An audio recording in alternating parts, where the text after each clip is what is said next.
সেটা হচ্ছে যে এই রাজ্যে ধর্ষণ বাড়ছে। যে মহিলা এই ধর্ষকদেরকে সেই সময় আশ্রয় দিয়েছিল, তিনি পরবর্তীতে তৃণমূলের এমপিও হয়েছিলেন। ক্ষমতা দিয়ে না রাখে, ধর্ষণ করবার লাইসেন্স দিয়ে না রাখে, লুট করবার লাইসেন্স দিয়ে না রাখে, তাহলে তৃণমূল নামক এই সিন্ডিকেটটাই উঠে যাবে। তো ফলের ওপর সবলের অধিকার কায়েমের একটা উদাহরণ মাত্র, একটা পথ মাত্র, কোনো সরকারের জন্য দায়ী হতে পারে না।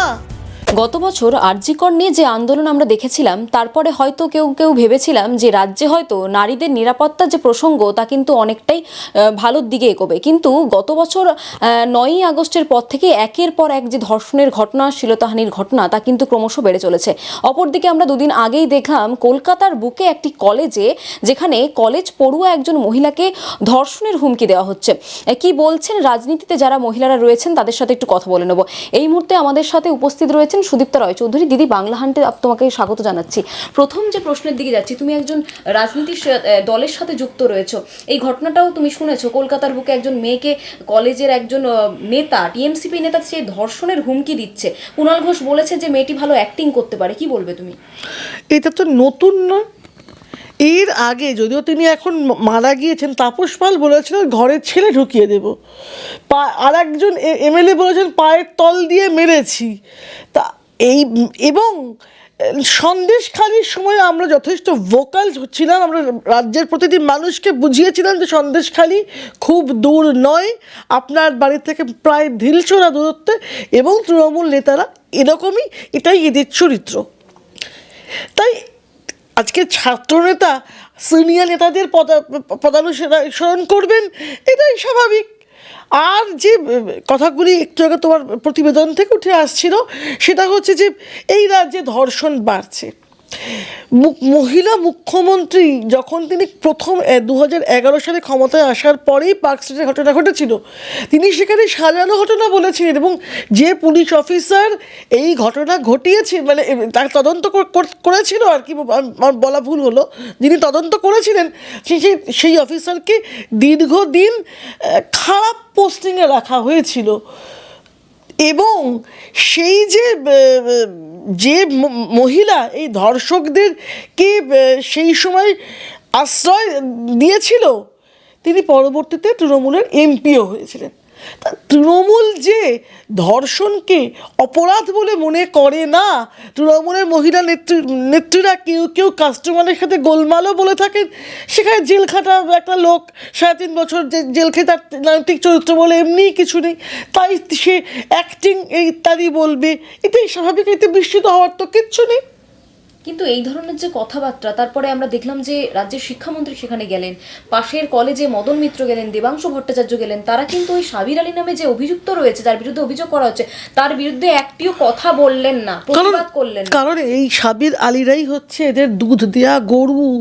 এই সাবির আলীরাই যদি ক্ষমতায় না থাকবে, মানে এদেরকে যদি ক্ষমতা দিয়ে না রাখে, ধর্ষণ করবার লাইসেন্স দিয়ে না রাখে, লুট করবার লাইসেন্স দিয়ে না রাখে, তাহলে তৃণমূল নামক এই সিন্ডিকেটটাই উঠে যাবে। তো তখন কি মাথা মুন্ডু গেলে খাবেটা কি? তাই ওই যেসব নাম বললেন, মদন মিত্র থেকে শুরু করে বাকি যেসব নাম, তারা সবাই এদেরকে এইভাবেই আর কি শ্বাসে জলে রাখতে চায়, নিজেদের ক্ষমতায় টিকে থাকার জন্য। দিদি, একটা প্রশ্ন আমি এখানে যুক্ত করছি, যে আরজি করে দেখলাম কর্মরত অবস্থায় মেয়েকে ধর্ষণ করে মেয়েটিকে মারা হয়েছে। অপরদিকে আমরা দেখলাম যোগেশচন্দ্র চৌধুরী কলেজে মেয়েটি পড়ুয়া রয়েছে, কলেজ ক্যাম্পাসের মধ্যে তাকে বাঁশ নিয়ে মারার জন্য হাতে তোলা হয়েছিল। সেখানে দাঁড়িয়ে আপনি একজন রাজনীতি দলের সাথে যুক্ত রয়েছেন, কিন্তু আপনি একজন মহিলা, আমি একজন মহিলা। আমাদের মহিলার জন্য বাংলার যে দিন আসছে কতটা চিন্তার, কতটা ভীতিকর। ভীতিকরই তো। যেদিন একজন ধর্ষিতাকে বলা হয় তার বয়ান না শুনে মহিলা মুখ্যমন্ত্রী, তিনি কেউ কখনো কোনো মানুষ বলবে না যে অ্যাডমিনিস্ট্রেশনের কারণে ধর্ষণ হয় না। ধর্ষণ হচ্ছে, বলা ভালো, দুর্বলের ওপর সবলের অধিকার কায়েমের একটা উদাহরণ মাত্র, একটা পথ মাত্র, কোনো সরকারের জন্য দায়ী হতে পারে না। কারণ একটা জিনিস মনে করাই, একটা কথা খুব প্রচলিত ছিল যখন ধনঞ্জয়ের ফাঁসি হয়েছিল হেতাল পাড়ে রেপ কেসে, তখন একটা কথা খুব প্রচলিত ছিল, ধরা পড়লে ধনঞ্জয়, না পড়লে এনজয়।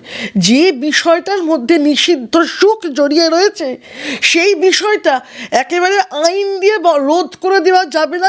এটা সামাজিক ব্যাধি, সমাজের বিরাট পরিবর্তন না হলে, সমানাধিকার প্রতিষ্ঠা না হলে এই সমস্যার সমাধান করা সম্ভব নয়।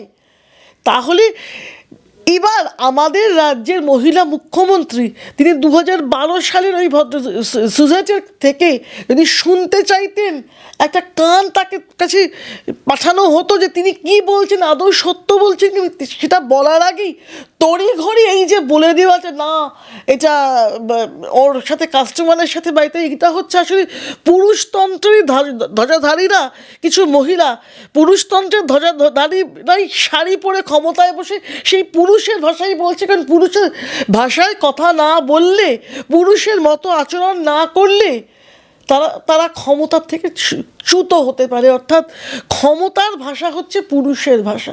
তাই এই ধরনের ভাষা, এবং এই রাজ্যে উনি যতই বলুন মহিলাদেরকে আমি ক্ষমতায়ন করছি, মহিলাদের ক্ষমতায়ন দিচ্ছি, এই যে দিচ্ছি শব্দটার মধ্যেও তো একটা অহংকারই লুকিয়ে আছে। অতএব ওই পুরুষের ভাষাই লুকিয়ে আছে। আমার মেয়েটিকে, মেয়ে শ্বশুর বাড়ি যাওয়ার পরে, হ্যাঁ ওনারা ওকে খুব স্বাধীনতা দিয়েছে, স্বাধীনতাভাবে দেওয়ার কথা নয়, তা ওকে পড়তে অ্যালাউ করেছে, সেটাই তো স্বাভাবিক। ও চাকরি করতে অ্যালাউ করেছে, অমুক ড্রেস পরতে অ্যালাউ করেছে, এগুলো আমরা বলতে অভ্যস্ত। তো এটা হচ্ছে সেই ক্ষমতার ভাষা, পুরুষতন্ত্রের ভাষা।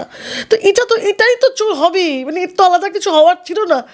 কিন্তু যদি হতে পারতো তাহলে উদাহরণ হতে পারে না। তাই সবাই রামমোহনও হয় না।